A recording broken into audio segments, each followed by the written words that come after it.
Hey, good morning. It is September 15th, 2022, before 8:45 a.m. Hey, you know how much one of those Q-sips is? It can be pretty fucking expensive. You ever seen, like, on a bond or some other notice they have a Q-sip number? What do you think a Q-sip number is?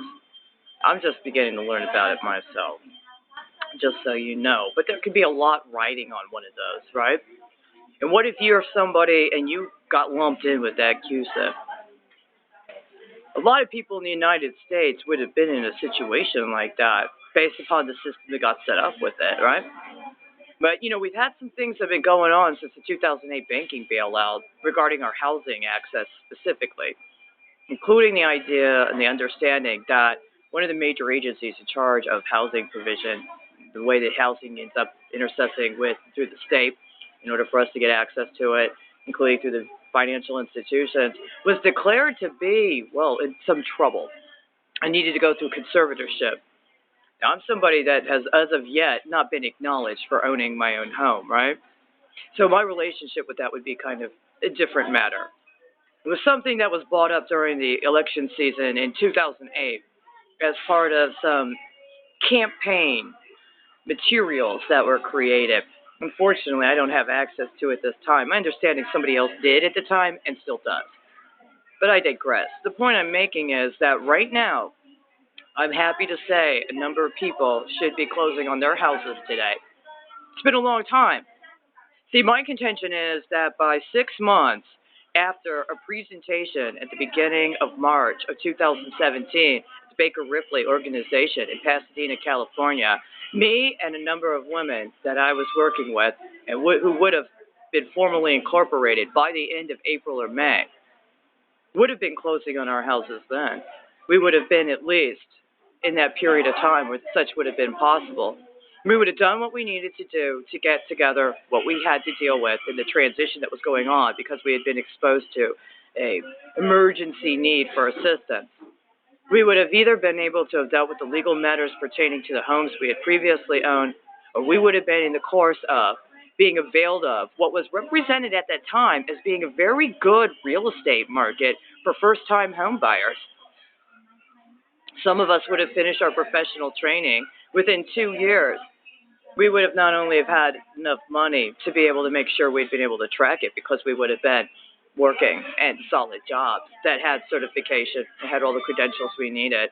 But we also would have had the experience of having been able to work together as first-time home buyers so that by the time our mortgages hit the secondary market, we'd be able to track it ourselves.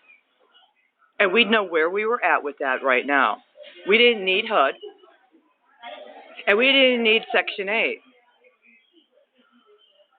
The market was good for us at that time. What ended up happening? Well, we're 5 years down the road. Something else ended up happening. See, it accrues. When something happens and you have everything necessary legally and even financially, be able to take care of yourself, and somebody interferes in an illegal manner, the truth of the matter is that actually accrues. This is part of how they track racketeering.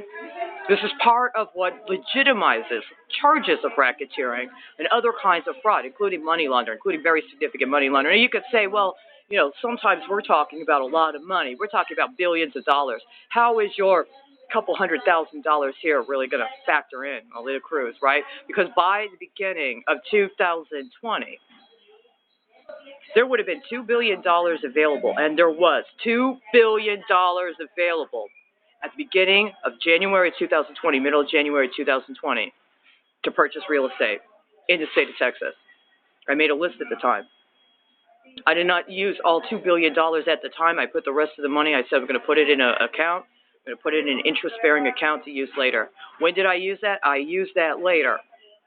August 2021, after several-month period that had been outrolling from an indexing that had been provided by Fannie Mae and Freddie Mac that I contended had problems based on the fact that it was using data from reports that had been altered regarding the status of the real estate market when? 2017. And by 2020, they had altered market data regarding the status of the real estate market. And that's the kind of stuff that Fannie Mae and Freddie Mac were working with at the beginning of 2020 and the beginning of 2021. So when that opening came in August of 2021 to talk about refinancing on mortgages. I was ready. A lot of us could have been ready and should have been ready. Unfortunately, what happened within a month of that, right? Well, all of that was stolen. Do not despair, because we got right back on that this year. And we've been working on that consistently the entire year. And so by now, today, a bunch of us are closing on our own houses. See, I've been keeping track of the transfer of title on my own home, with the understanding now that nobody told me that I actually was already qualified and somebody else took my identity and tried to rip me off by setting up a fake mortgage and flipping it after they stole all of my life and all of my identity, so that then they could use me and my life and my credit, what I'd already done, for them and their deals. Well, the thing is, those deals were not supposed to go to those people. Those deals were supposed to go to me.